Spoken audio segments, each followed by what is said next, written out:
So Jane, it's an enormous pleasure for me to meet you. I've admired you from a distance for a long time.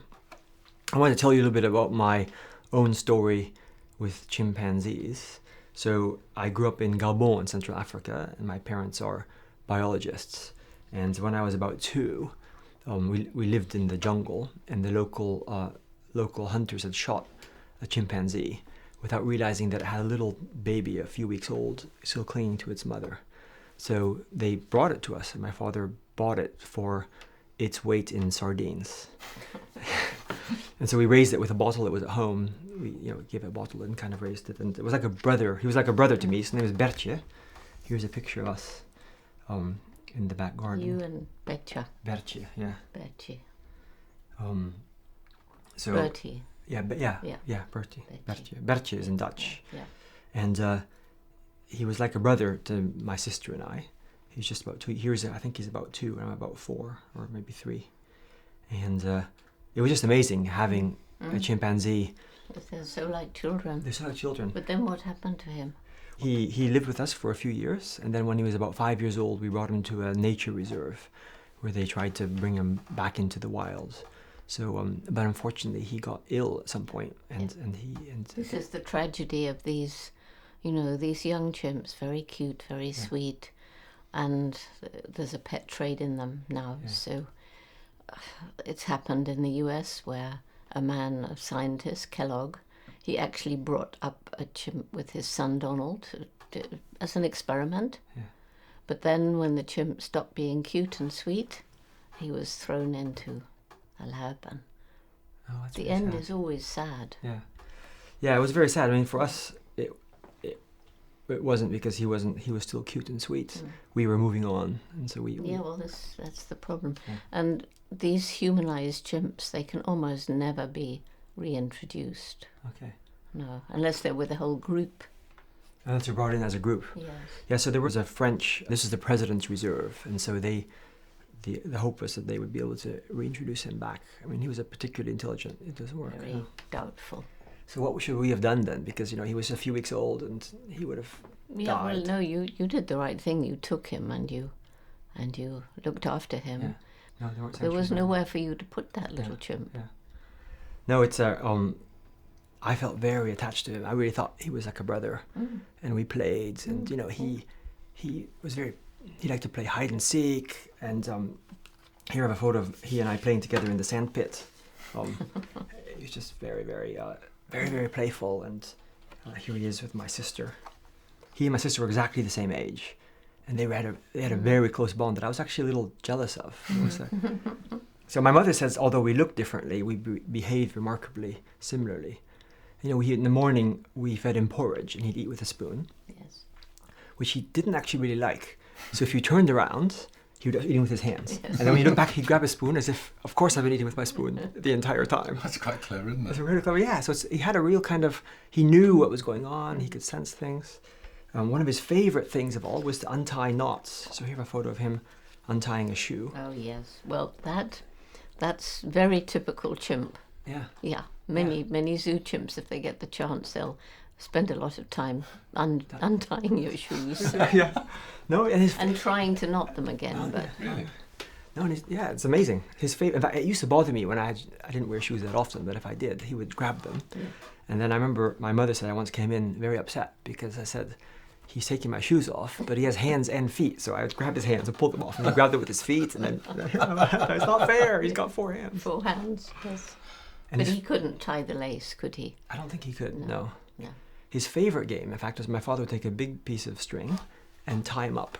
He'd just be giggling and giggling and giggling, and my father would make these fisherman's knots, and in no time he would untie himself. Yeah. And then he'd bring the string to you, like, do it again. Oh, it's amazing. He was just funny. He liked to make jokes. There's one story that I remember that we had a kind of rain barrel that he would hide in when it rained.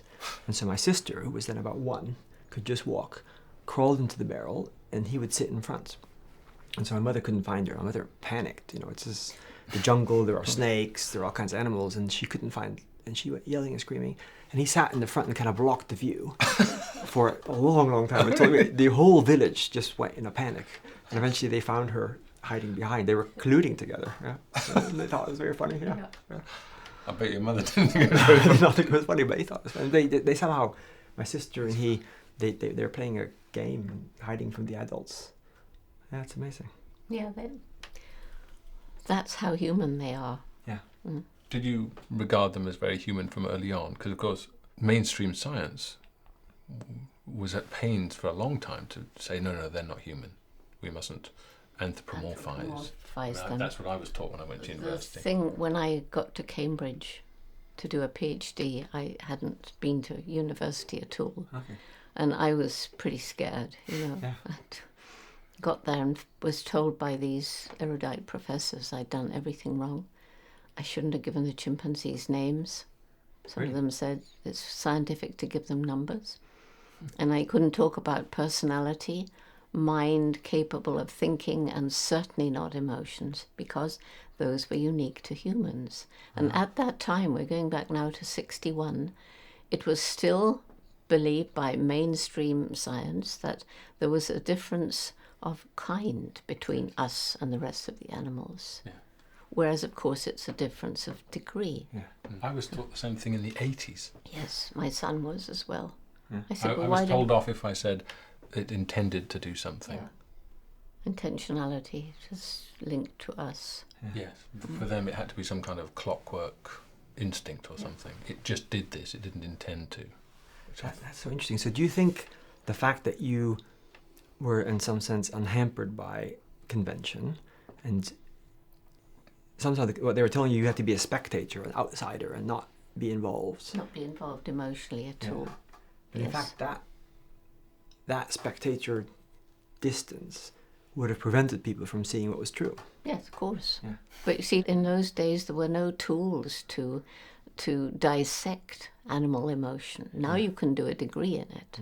Now it's mainstream. Yeah. Do you think it was a kind of dogma that was holding them down? Yes, as I went on with my career, I found there was always something which somebody said, well, at least we're the only ones doing this. It was desperate. People were desperate to find something which made us truly unique. And so for a long time, people talked to me about death and grief, and that surely mourning was uniquely human, because we now know it's not. Elephants mourn and dogs grieve and all sorts of things. Did you see that behaviour in the chimpanzees? Oh, yes. Really? Absolutely. What, you saw them mourning for the loss of a friend or a... Yeah, well, the young ones can actually die of grief if their mother, if they lose their mother, even at 8 years old. We had one. Just of grief, just being sad. Just depression.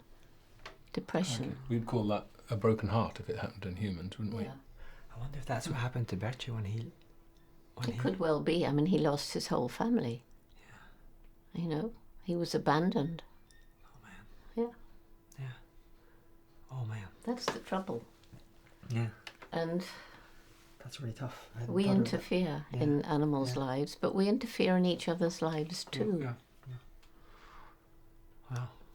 But yeah, you were his family. Yeah, and we left him behind. I felt abandoned when he left him, but I never, until today, thought that might have happened to him. Maybe he died of grief. They get, the immune system weakened in that depressed state, same as with us. Yeah. And that's what happened to little Flint. He just fell sick in that weakened state.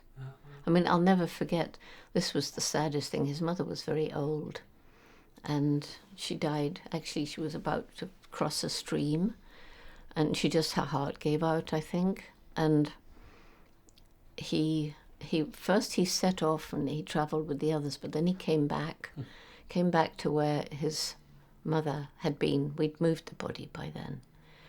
And he just sat there, and then he climbed up into a tree where they had made a night nest, about 5 days before.